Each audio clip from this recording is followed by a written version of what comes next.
Good morning, everyone. Back here on the patio job with the fire pit. Overcast today. Possible rain this afternoon. There's been a few sprinkles here and there. Benny! Yo. What's up, bud? What's up, dude? You like the fire pit placement? I like it. You like it? I do. I like everything about this patio.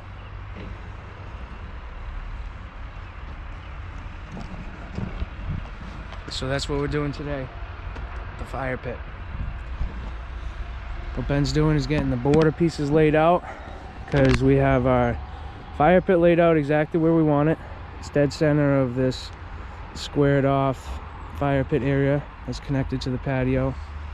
So we're going to lay that around it exactly how we want it to be, and we're going to trace the line around the pavers so that we're able to cut it, and then once our pavers are cut we can put the border in, and then we can build the fire pit. That's what we're doing today, Benny. That's what we're doing today, Kyle. A lot of cuts, man. A lot of cuts. It's a tight circle. Yep.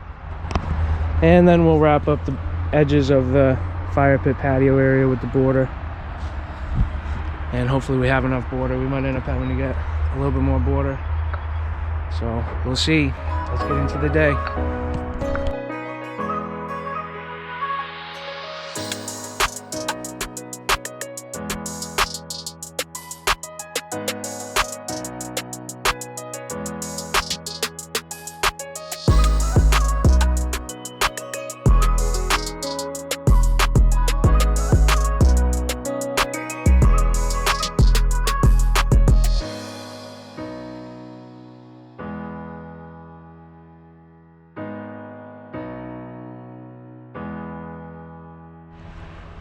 Okay, ready to mark it and cut it. Mark it and cut it. So there it is. These border pavers right here. A lot of these gaps are gonna be tighter because we're gonna have to cut some of them. We can't leave these gaps this big, but it gives us the idea of where we have to be on the cut. And now I can use my red crayon pencil. My red crayon pencil. I don't even know what that means. I'm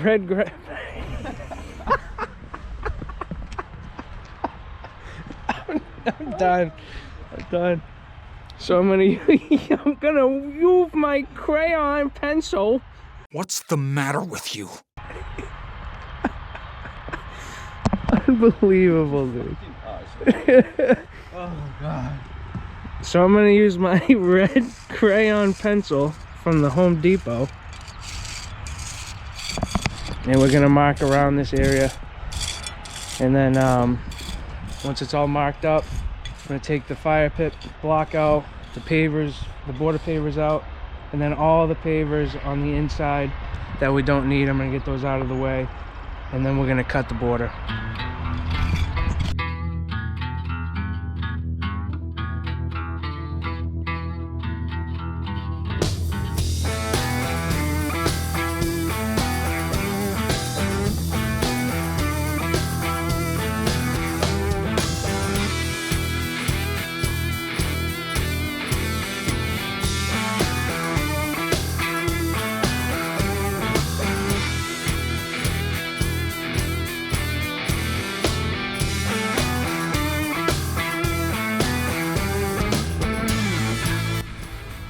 We're all marked up.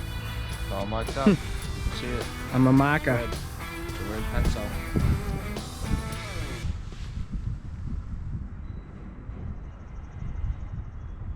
Now what I'm going to do is I'm going to score that red line with our steel TS 420 over there.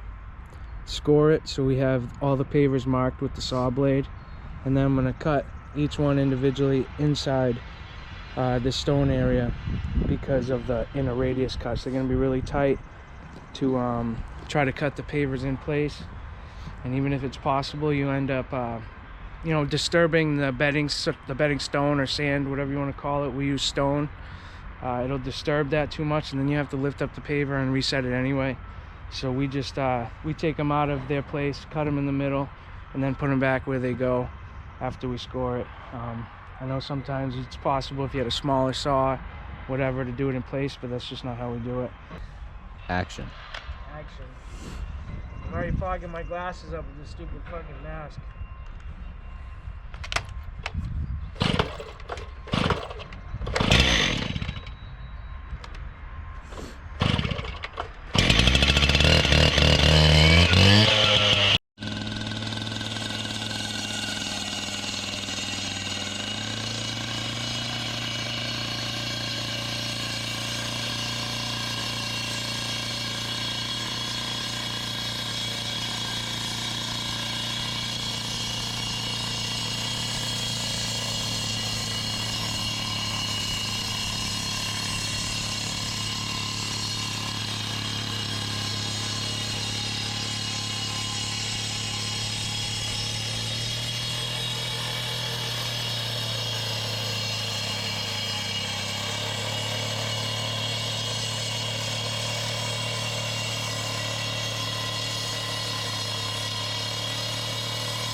Washed all the pavers down. We got our score line.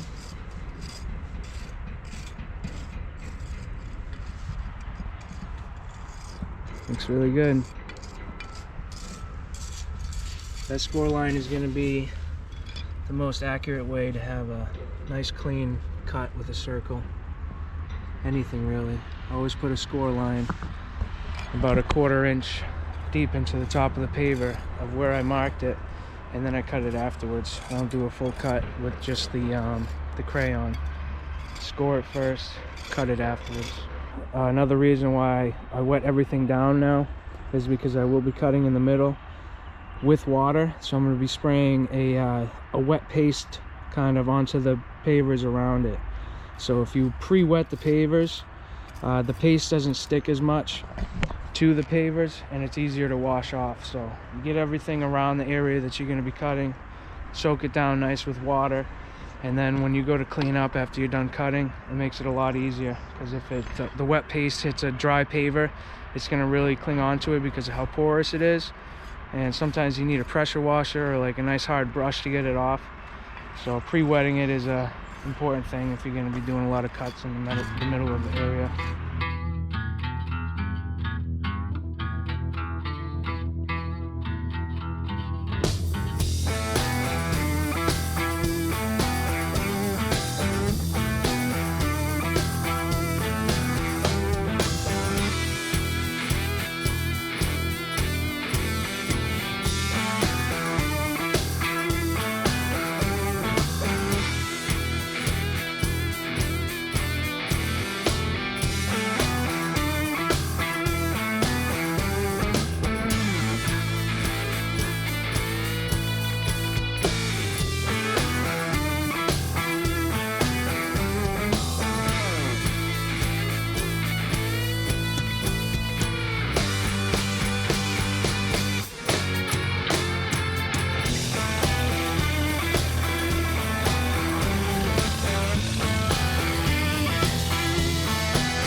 excited.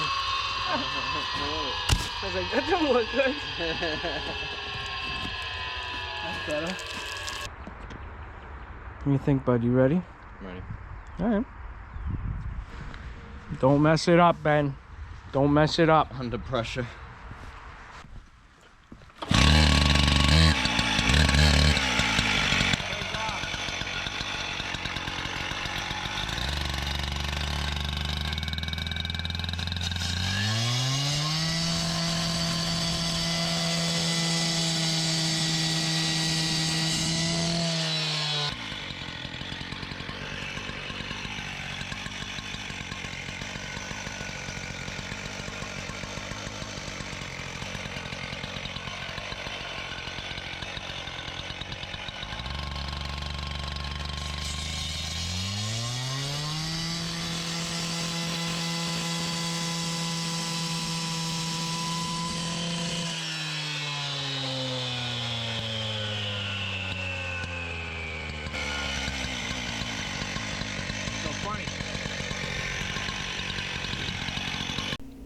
Just want to take a minute and say thank you to the subscribers so far. We're going in to about 6 months since I started my YouTube channel, and I'm at about 4,500 subscribers.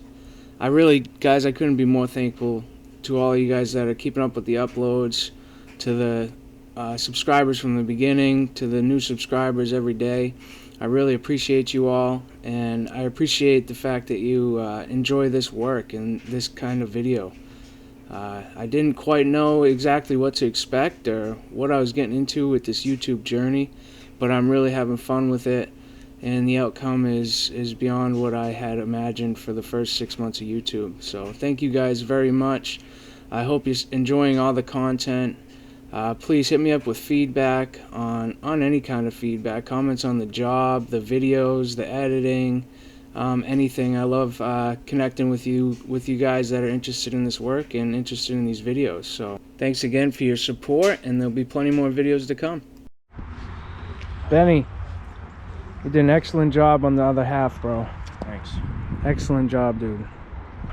That is a circle, man. Wow.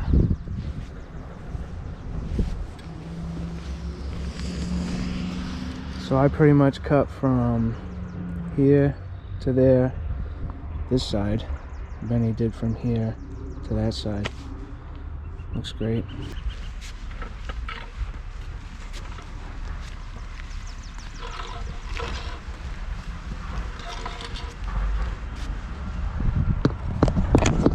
Hit that thumbs up if you like those cuts. Or if you like Benny. Or if you like Ben Affleck. Ben Affleck. Hashtag Ben Affleck. Time to put those border pieces in, and probably every 3 or so border pieces I'm gonna have to make a cut to make the joint lines get a little tightened up. So I'll show you what I mean once we get into it. Alright, so for our border pieces around the fire pit, as you can see when we lay them next to each other, that's about 1.25 inches, 1.5 inch gap. So we want to tighten that up a little bit. We don't want to make it so it's flush, but we don't want it that big. So on this middle paver right here, you can see I have lines made on both sides. We're going to trim that up so each paver can come close. So it's probably going to be every other paver that we have a cut like this to tighten the gap up. Ben's already got one set up over here to cut, so we'll see how it goes. So don't mind the color difference because it's wet. But now we have about a 1/2 inch gap. And that way we can do it so it's, you can see we're gonna have to do it every other. I think he's got another one cut here. So we're gonna have to do that on every other cut so that we can keep our nice 1/2 inch joint line around the circle. So that's what we're going to be doing for a while now.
border for the fire pit is in. Benny, this is gonna be the thumbnail, bro. Give me a nice like thumbs up and smile, bro. You want to be bent over like that? I mean, a lot of people might see this. Probably be a good thumbnail. There we go. Bang, bang. That's awesome. That is a freaking circle, dog.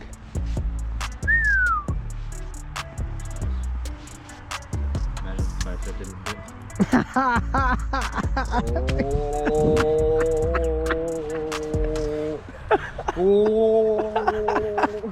Come on, man. You ain't got no trust in me yet. Dude, I'm not saying that you might have mismeasured. I'm just saying that. Imagine if it didn't fit. That would suck. That would be horrible. I don't think that's gonna happen though. We got a couple dilemmas going on this job site. Couple dilemmas. Starting to rain. Watch this area, but this is all from the rain. It's getting chilly, but we're getting this fire pit put into it. That's gonna happen.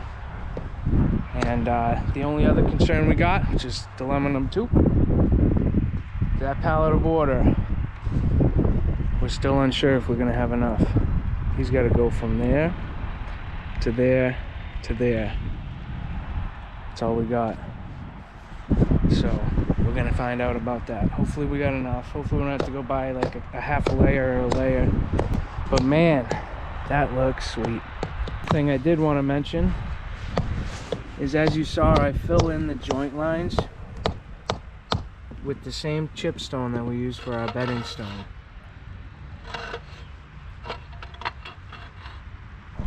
So using that chip stone around the fire pit for the border, it allows for any water that comes down this patio that may hit in front of the fire pit, allows to drain into our permeable subsoil, or our permeable base down into our subsoil, at which point any kind of surface water that will be coming down will be helped with that drain around the fire pit. It will help take some of the surface water and have it permeate through the base of the pavers, and then whatever's left over will go down onto the grass over there. But the chip stone helps with that, as well as if you ever have a fire and you have to put the fire out with water and you're really hosing that area down, the outside of the fire pit will accept water as compared to if I put polymeric sand in the joints of the border pavers. It would be sealed off from water. I leave about a 3/4 inch gap in between these to accept that stone in it and accept water to permeate down and through into the base. I hope you enjoyed the video of how we cut the inner radius and install the border. Make sure you check out the next video on how we build that fire pit and the best practices in the industry to build the fire pit. So hit that like and subscribe. Check out that video that's coming next.